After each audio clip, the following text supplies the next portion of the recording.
রাজ্যে বকেয়া ডিএ নিয়ে বড় নির্দেশ দিল সুপ্রিম কোর্ট। শীর্ষ আদালত স্পষ্ট করে জানিয়ে দিল, রাজ্য সরকারি কর্মচারীদের বকেয়া ডিএর 25% মার্চ মাসের মধ্যে মিটিয়ে দিতে হবে। শুধু তাই নয়, মে মাসের মধ্যে বকেয়া ডিএর সবটা মিটিয়ে দিতে হবে। সুপ্রিম কোর্টের রায়ের মধ্যেই বাজেটে সরকারি কর্মচারীদের 4% ডিএ বাড়ালো নবান্ন। লক্ষ্মীবারে রাজ্য বাজেটে সরকারি কর্মচারীদের 4% ডিএ বৃদ্ধির ঘোষণা করেন রাজ্যের অর্থমন্ত্রী চন্দ্রিমা ভট্টাচার্য। একই সঙ্গে অন্তর্বর্তী বাজেটে সপ্তম পে কমিশন গঠন করা হবে বলেও ঘোষণা রাজ্যের। তৃতীয় মমতা বন্দ্যোপাধ্যায় সরকারের শেষ বাজেট পেশ। লক্ষ্মীর ভান্ডার প্রকল্পে ভাতা বৃদ্ধি থেকে সরকারি কর্মীদের ডিএ বৃদ্ধি, সিভিক ভলেন্টিয়ারের বেতন বৃদ্ধি থেকে 100 দিনের বরাদ্দ বৃদ্ধি। একাধিক বড় ঘোষণা মমতা বন্দ্যোপাধ্যায় সরকারের। আশা এবং অঙ্গনওয়াড়ি কর্মীদের জন্য ঘোষণা রাজ্যের অন্তর্বর্তী বাজেটে। ভোটের মুখে অন্তর্বর্তী বাজেটে কল্পতরু রাজ্য সরকার। রাজ্যের মহিলাদের কথা মাথায় রেখে ফের বাড়ল লক্ষ্মীর ভান্ডারের বরাদ্দ। এবার থেকে 500 টাকা করে বাড়ল লক্ষ্মীর ভান্ডারের মাসিক ভাতা। তার ফলে সাধারণ বা জেনারেল মহিলারা পাবেন 1500 টাকা, তপশিলি জাতি উপজাতিভুক্তরা পাবেন মাসিক 1700 টাকা। চলতি মাসেই বাড়তি টাকা হাতে পাবেন মহিলারা। ভোটের বছরে নতুন সামাজিক সুরক্ষা অস্ত্র।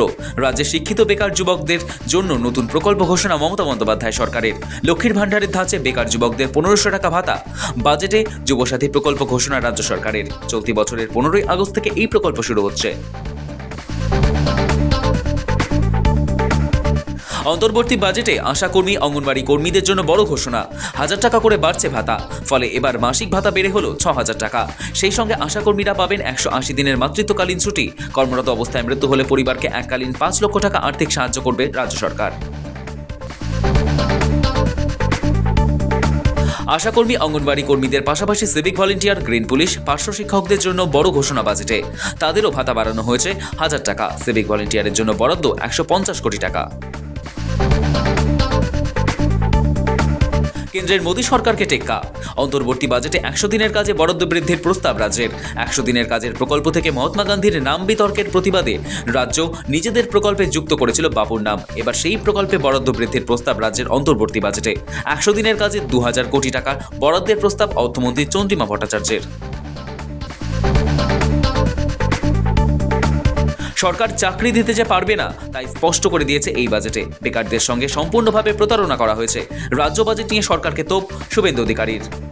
বঞ্চনা এবং তাদের এই সরকার মুখ্যমন্ত্রীর নেতৃত্বে কার্যত বৃদ্ধাঙ্গুষ্ঠ আজকে দেখিয়ে বললেন আমরা চাকরি দিতে পারবো না, চাকরি ভাই বোনেরা চাইতে এসো না।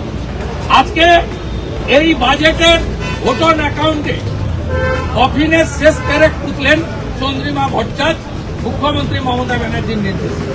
তাই 2,15,00,000। রাজ্য বাজেট নিয়ে যখন সরব বিরোধীরা, ঠিক তখনই কেন্দ্রীয় বঞ্চনার অভিযোগে ফের সরব মুখ্যমন্ত্রী। তার আমলে রাজ্যে বেকারত্ব 45.65% কমেছে।